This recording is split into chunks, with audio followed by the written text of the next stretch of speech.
Hi, I'm Kate Shamarani, natural nurse in a toxic world, co-founder of the British Nursing Alliance and health and nurse advisor on Sons of Liberty Radio USA on Saturdays at 1 p.m. You can catch that live on Rumble. This is an urgent report, which I would ask you to share far and wide with every nurse, every patient, and every citizen, and every parent. First, the National Patient Safety Agency was stopped by the government in 2012. They were instrumental in preventing avoidable deaths from drugs. We no longer have that Patient Safety Agency. There is not one there. There is a contaminated paracetamol on the world market, which has already, in fact, killed babies on 2 continents in India and Africa. One of the named firms is Atlantic Pharmaceuticals, which is US-based in Georgia, but as its name suggests, it trades with the UK and has a Norwich and Cambridge British base. Furthermore, 3 Indian firms, generic suppliers of paracetamol worldwide in the baby death scandal, are now open to trade with Britain following a trade deal set up by Liz Truss before she became Prime Minister. Hence, Britain is exposed to this contaminated drug, and it should not be used pending thorough investigation as to its source, period.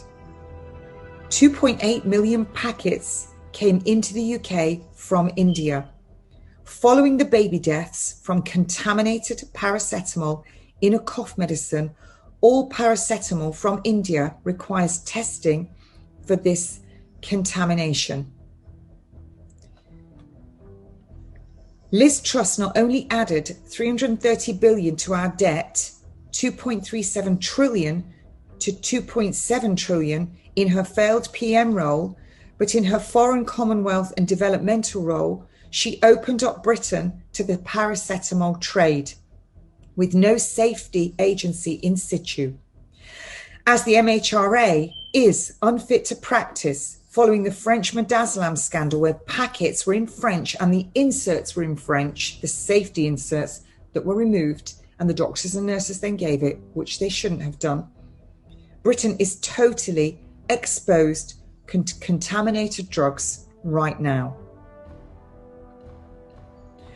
Another potential source of this contaminated paracetamol that is killing babies across the world. If Britain imports paracetamol to give to the elderly in the hospitals, the scare homes, even just getting it over the counter, there's going to be a huge number more dying. The effects are kidney and liver poisoning on all patients. This is so widely used in geriatric settings.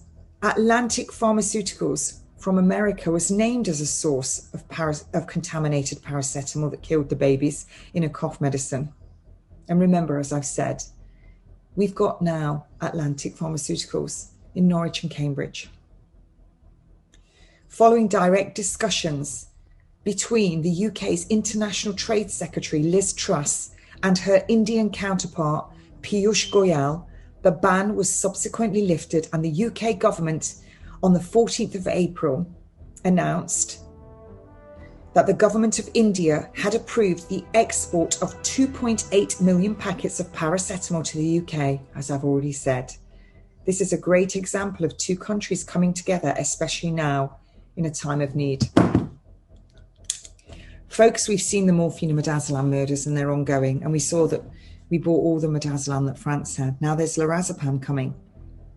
If this is contaminated paracetamol and we get to the winter and all the children have been given a flu shot up their noses and the elderly have been given a flu vaccine plus a COVID shot, and we're already told that the hospitals are going to be inundated, that they're opening more rooms, you add to that contaminated paracetamol and we really do have a pandemic on our hands.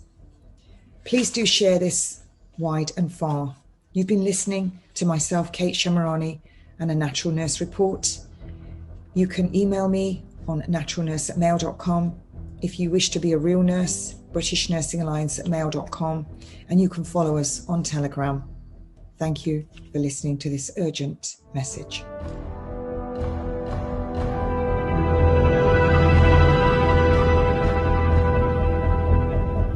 I was doing my job. I didn't want to upset my boss. I had a family to feed. Those nurses went to prison. Some of them went to prison for life, and some of those nurses were hanged, as were doctors, under the Rome Statute. Not my words, not my laws. That's still in place right now.